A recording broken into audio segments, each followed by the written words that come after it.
Hey, welcome to this episode of Chad's Beer Reviews. Not a Christmas beer, probably the last pumpkin beer I'm going to do of 2023. This is one I haven't had in 10 years, and it's one of the first beers I ever reviewed on this show, all the way back in 2008. I'm talking about none other than Smuttynose Pumpkin Ale with real pumpkin. Ale brewed with pumpkin and spices, 5.9 ABV. Doesn't say anything else about it on the can, other than that it's best before January 12th. So I pour it into my American wheat beer glass. I haven't used this one in a while. I like it because you can fit an entire pint can in there and still have tons of room for your schnoz. And as you can see, it is a kind of an orange, deep amber color, a little bit of a haze, large off-white foam. Before we get into the aroma, I just wanted to bring up the website real quick. So it's 5.9, 54 IBUs. And actually, if you scroll down here, they actually talk about, like what malts are in it, what hops are in it, Cascade and Liberty, and it's Mojo, real pumpkin puree, cinnamon, nutmeg, clove. So now let's dive into the nose.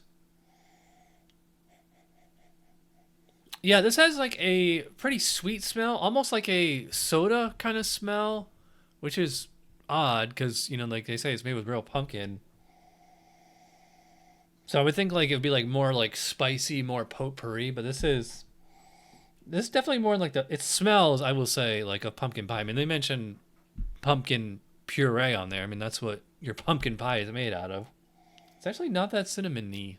Cinnamony? All right, let's see how it tastes. Cheers.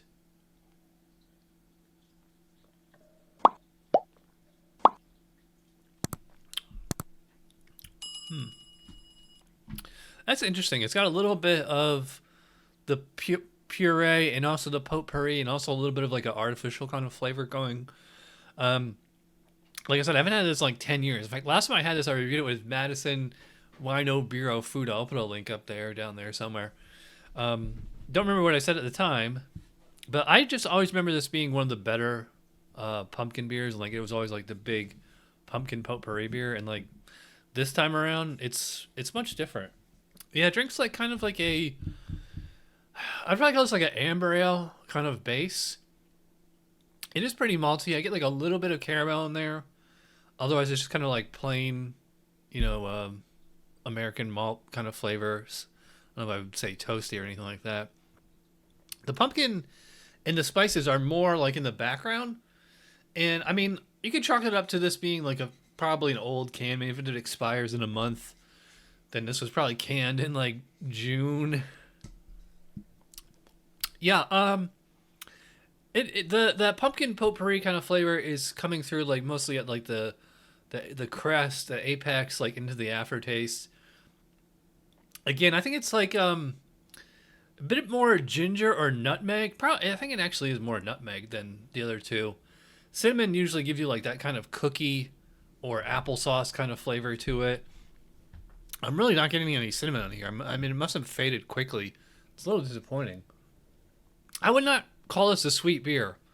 Like the Tampa Bay Gourds Gone Wild, like that one's pretty sweet. This one, yeah, it's definitely like the potpourri kind of flavor, or kind of style, I should say. But the actual spice intensity on this one is pretty low, or at least much lower than I remember. It is only 5.9 ABV, so I mean it's not like a huge, all up in your face type beer. But then again, the Gourds Gone Wild, that's only 6%, and that has like probably double the amount of flavor as this one.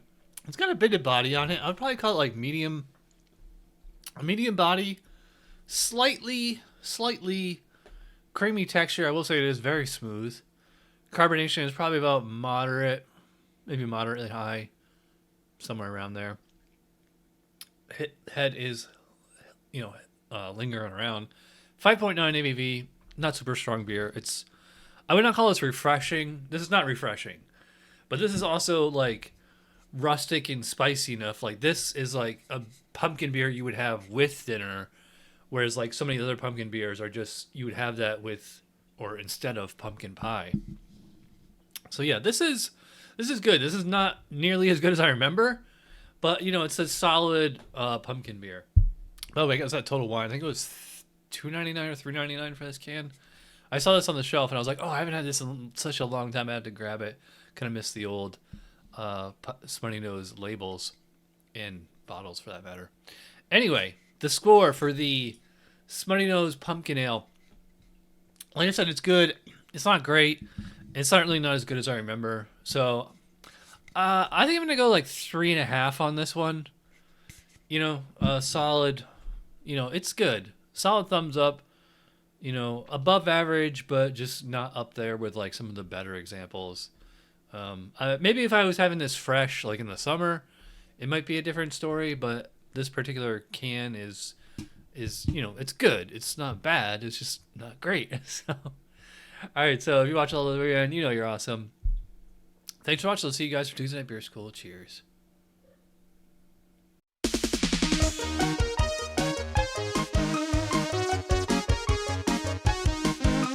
Somebody brewed it. Chad just reviewed it. Thanks for watching Chad's Beer Reviews. Trust me, the next episode will be a lot better.